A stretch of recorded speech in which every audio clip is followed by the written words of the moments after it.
If there is one place where we have to have peace, it's at home. It's in the marriage. Do you agree? We may face battles on the outside, but when we arrive home, we want to rest. We want to have that time to recharge our batteries and to say, well, I'm facing so many battles outside, but here at home, it's my shelter. It's my strong castle. It's where I'm revigorated, where I'm encouraged. I recharge for my following day when I return to my battles, and I will overcome them. But when you don't have peace outside and neither inside, how can you overcome your battles?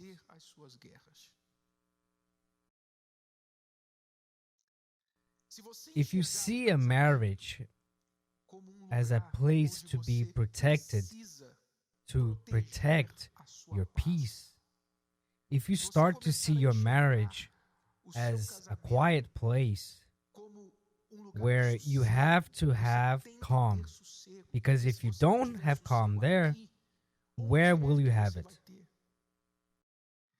So you will start to understand that you have to have battles, not one against the other, but against everything that takes away your peace. In other words, I know that if I want to have peace in my marriage, I have to eliminate what takes the peace away. Eliminate it. I have to declare war against this.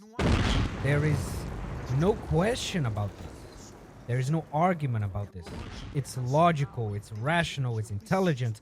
I need to have peace in my marriage. If I don't have peace at home, my life won't work in any other area. Look, I'll give you an example of what took away our peace. Cristiane, after the first year of marriage, because, first year normally is the honeymoon period. But after the first year, for whatever reason, she started to manifest insecurities. They were already inside of her, but she just discovered them during marriage. She already spoke about this many times. And she had this thought that she could be exchanged for somebody else.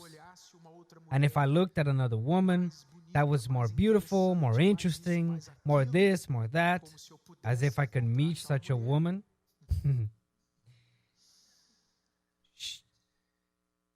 she thought I would exchange her. So any action on my part towards another woman in the course of my work was already a reason for her to feel insecure and very concerned. Why were you attending that woman in church for so long? Why did you do this? Why did you do that? You smile too much at that woman. You're too friendly with that woman. And this was something that was natural for me because I grew up with sister, with female cousins. I always had many friendships of the opposite sex.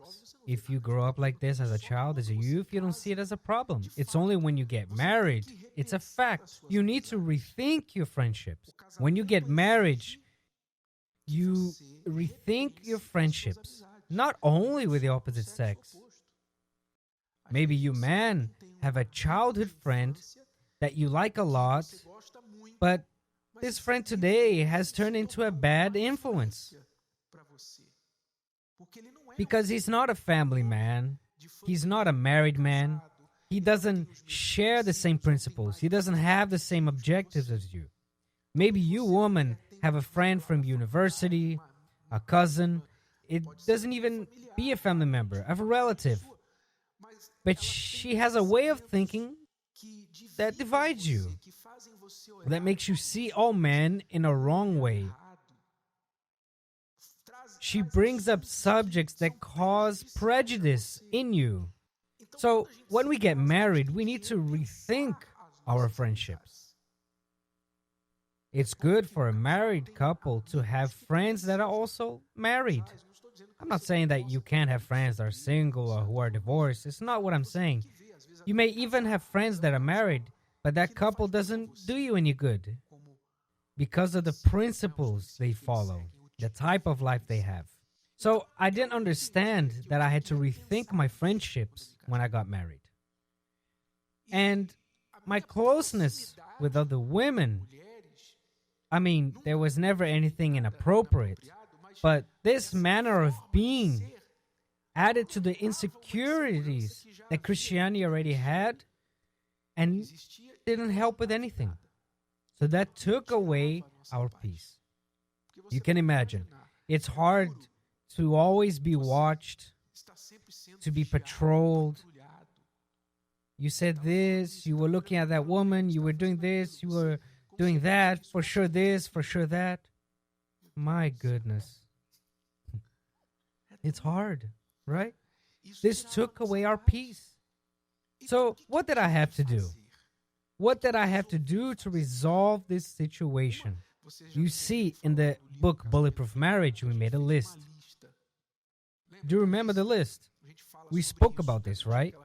The day she asked for a separation, I said, okay, let's write here what we have to change. One of the things on my list that she complained was about this. And I saw this, and after 12 years, I had to make a decision and say to myself, you know what? What's more important to me? To be friends with women or to have peace in my marriage? And the answer was obvious. So I made the decision and I started to distance myself to maintain respectful relationships, cordial relationships with other women, but a friend, just my wife.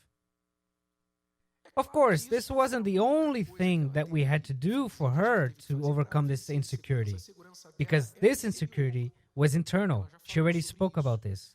But my behavior wasn't helping her insecurity, and I had to help her overcome it. Can you understand? So I declared war against what was taking away the peace in our marriage. And thank God, I don't feel like I'm missing out on anything. It's something that protects, that bulletproofs our marriage. I have peace. Do you know why I have peace? Because I'm certain that a woman can never look at me or at her and say, look, I have something to say about your husband. Never.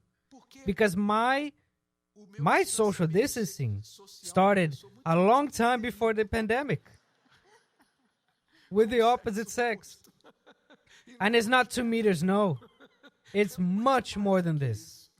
And another thing that happens a lot as well, and you work the whole day, and a lot of things happen there at work.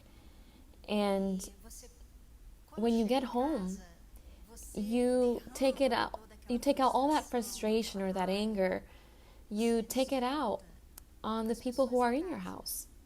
Meaning, you take the problems from your work to your house. And many people think that family is for that, to bear with, to be that listening ear to all the problems of your life. But it's not like that. Today, family, you see, people, they don't talk anymore. They don't communicate anymore inside of their house. And it's not just because of social media and their cell phone. This has been like an escape for many people, because they don't need to be listening to all the bad stuff. There she can choose who she follows, what she wants to listen to, what she wants to read and all, but not at home. So many people, they went to social media.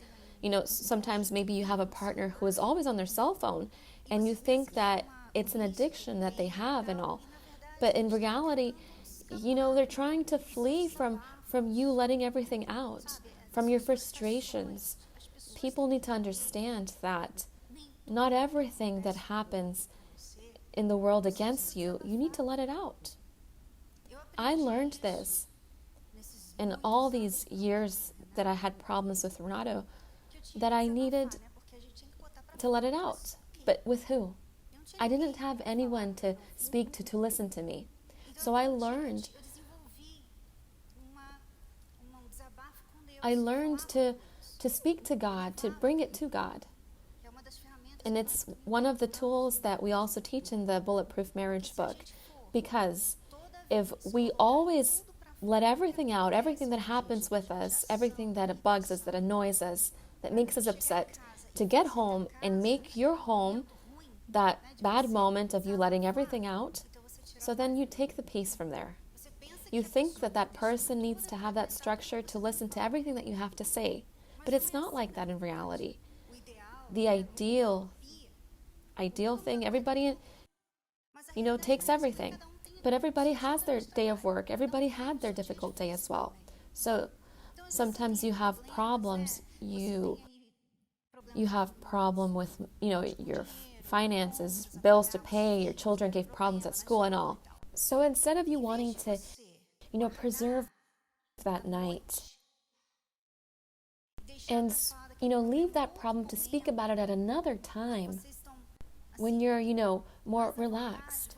You want, every time you want to just throw it on top of your husband because your husband arrives through the door and then right away, oh, it's a good thing you arrived because you need to understand that your little Louis, that your little Mary, they were arguing. Do something there. You need to also involve yourself in their life and da-da-da-da-da-da. Meaning, there's no way to have peace like that. So sometimes the person goes there to social networks, to their phone, or sometimes they don't go back home. There's people that don't go back home, not because they want to be with their friends. It's to not have to deal with this. So peace, it's something that you need to consciously keep it in your marriage, in your home, in your family. And I do that. Sometimes I have something that I want to speak to Renato about, but when I see that he comes home and I see that he's worried with something, so I know, look, it's not the time. I need to help him. I need to give him peace. It's not the time for us to talk about this right now. I'm going to wait for the right moment for us to talk about this. So this is for you to consciously give peace to your partner. It's something that it's not automatic. You need to be conscious and know what you're talking about.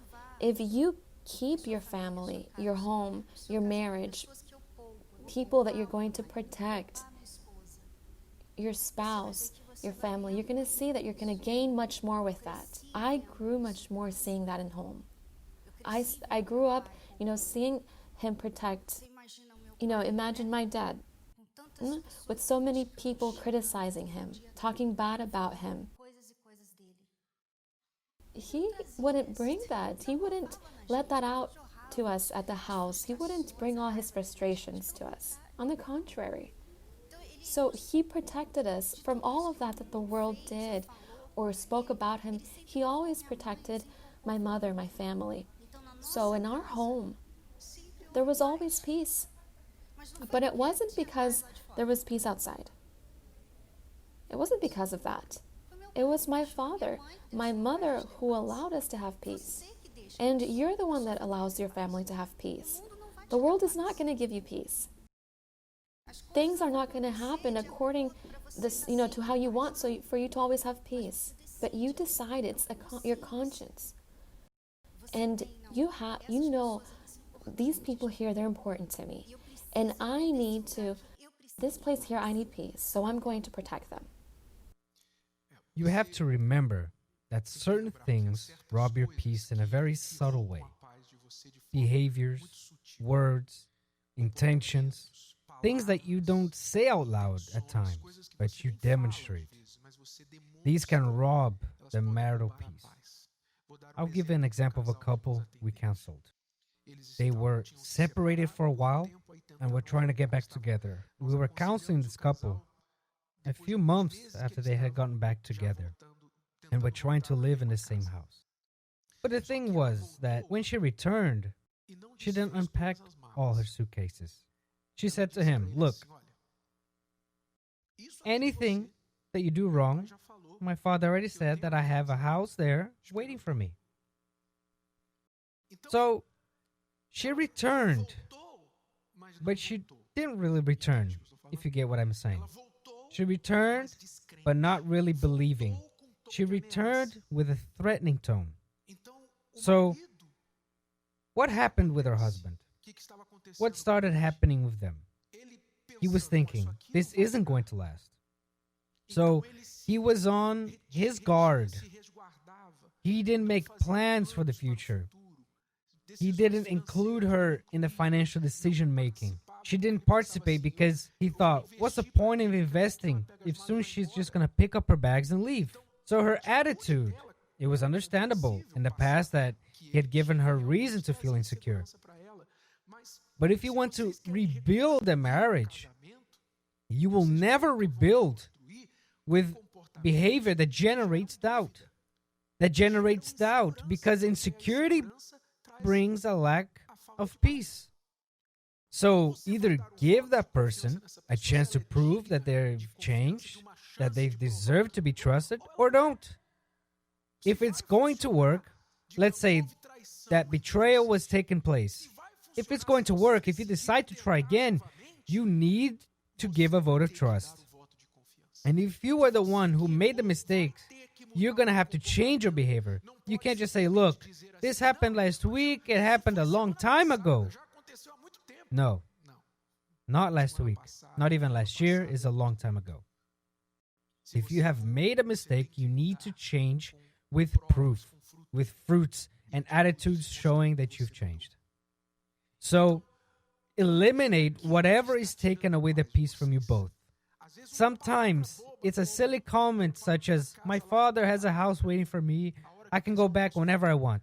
If you throw this in your partner's face, it's going to take away this peace. You say, I'm not going to invest in this marriage whilst you don't change. This will take away the peace. Addiction removes peace. You leave the house without saying where you're going, with who you're going with, what you're doing. This takes away the peace when you have a couple with a past of lies and betrayal. So you need to identify what is taking away our peace, what is bringing doubts and insecurities to us. Attack this. Fight against this instead of fighting with your partner and demanding a change. Fight the thing that is taking away your peace, because this is where the problem is. Make a decision. Choose. What do you prefer? Do you prefer to have a good point or to have peace? Because you could have a good point. You could fight until the very end and win the argument and lose the peace. What do you prefer? I prefer to have peace. I had many good arguments for Cristiane as to why I didn't need to change. I wasn't doing anything wrong, etc. It was my way. I did this for 12 years. And this was why we continue like that. Because my way was on the way to ending our marriage. So I decided to end my ways. Amen? And we are still here, married for 29 years. That problem ended. So declare war against what is taking away the peace in your marriage with no debates. Simply fight against this problem. Did you know that over 50% of couples who get divorced regret not trying harder to save their marriage? No one gets married to later get a divorce, but sometimes it seems like there's no other option. Wait, you haven't tried everything. Bulletproof Marriage has already helped millions of couples all around the world to avoid separation. Even if one party isn't willing to change, or the relationship seems like a lost cause, give yourself this opportunity. Read this amazing book and shield your marriage against divorce. Buy the book on Amazon.com today.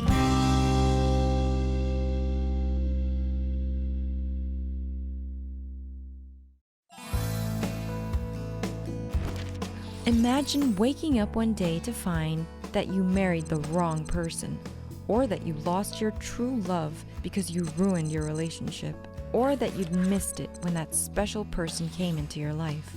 for those who don't want to spend the rest of their lives regretting a bad decision. Bulletproof Dating is a must-read, no matter what stage of singleness you're in. Whether you're alone, waiting, dating, picking up the pieces of your broken heart, divorced, or widowed, this book will help you navigate the complicated world of modern relationships. Years of experience have given Renato and Cristiane Cardoso authority to say that most divorces start during the dating phase. Bulletproof Dating is a manual for all ages and will open your eyes and show you practical actions you can take. It's time to learn intelligent love. Ebook available on Amazon.com and other online retailers. Does your love life need a little boost? An upgrade? A complete overhaul? Worry not. We've got the right treatment just for you. It's the Love Therapy course. Live stream from Houston, Texas every Thursday at 7 p.m. Central Time with Dave and Evelyn Higginbotham, teaching practical advice for both married couples and for singles to deal with the day-to-day ins and outs of romance and relationship issues.